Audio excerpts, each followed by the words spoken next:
प्रधानमंत्री नरेंद्र मोदी ने देश के सामने एक ऐतिहासिक ऐलान किया और बताया कि इंडिया गेट पर नेताजी सुभाष चंद्र बोस की भव्य प्रतिमा लगने जा रही है।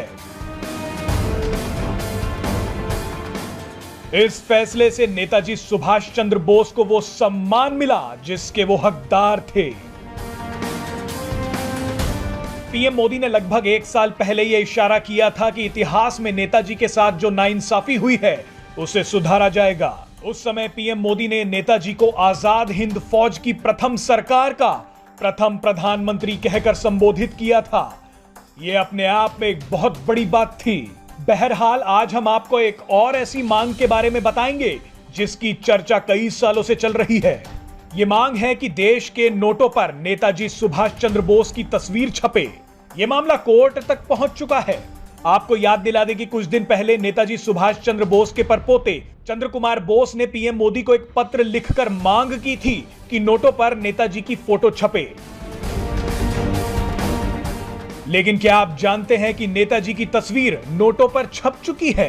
क्या आप ये जानते हैं कि उन नोटों को कई देश मान्यता दे चुके थे?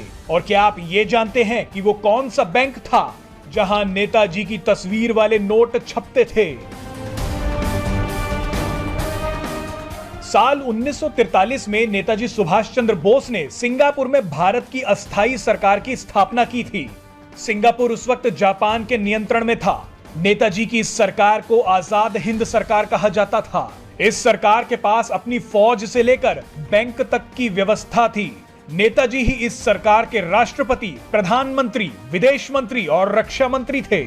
इस सरकार को Germany, Japan, Philippines, Korea, Italy, Ireland समेत 9 से 10 देशों ने मान्यता दी थी। इस सरकार का अपना बैंक, अपनी मुद्रा, डाक टिकट, गुप्तचर विभाग और दूसरे देशों में दूतावास भी थे।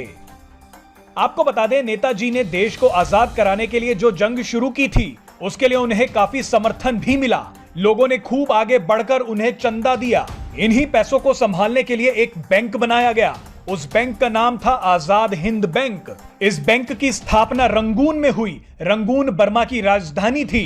बर्मा जिसे हम आज म्यांमार के नाम से जानते हैं। कई देशों ने आजाद हिंद बैंक की करेंसी को मान्यता दी। इस बैंक की ओर से 10 रुपए के सिक्के से लेकर 1 लाख रुपए के नोट तक जारी किए गए थे। 1 लाख रुपए के नोट पर नेताजी सुभाष चंद्र बोस की तस्वीर भी छपी थी। आप इस नोट को एक बार देखिए। इसमें नेताजी सुभाष चंद्र बोस की फोटो छपी है। आपको बता दें कि नेताजी ने जापान की सहायता से आजाद हिंद सरकार के लिए नोट छपवाने का इंतजाम किया था। आजाद हिंद फौज को आधुनिक युद्ध के लिए तैयार करने में जापान ने बड़ी मदद की थी। जापान ने ही अंडमान और निकोबार द्वीप आजाद हिंद सरकार को सौंपे थे। उस समय नेताजी ने अंडमान का नाम बदलकर शहीद द्वीप और निकोबार का नाम बदलकर स्वराज द्वीप रखा था। हिरोशिमा और नागासाकी पर परमाणु हमले के बाद जापान ने आत्मसमर्पण कर दिया और यहीं से आजाद हिंद फौज का पतन भी शुरू हो गया। सैनिकों पर लाल किले में मुकदमा चलाया गया जिसने भारत में क्रांति लाने का काम किया।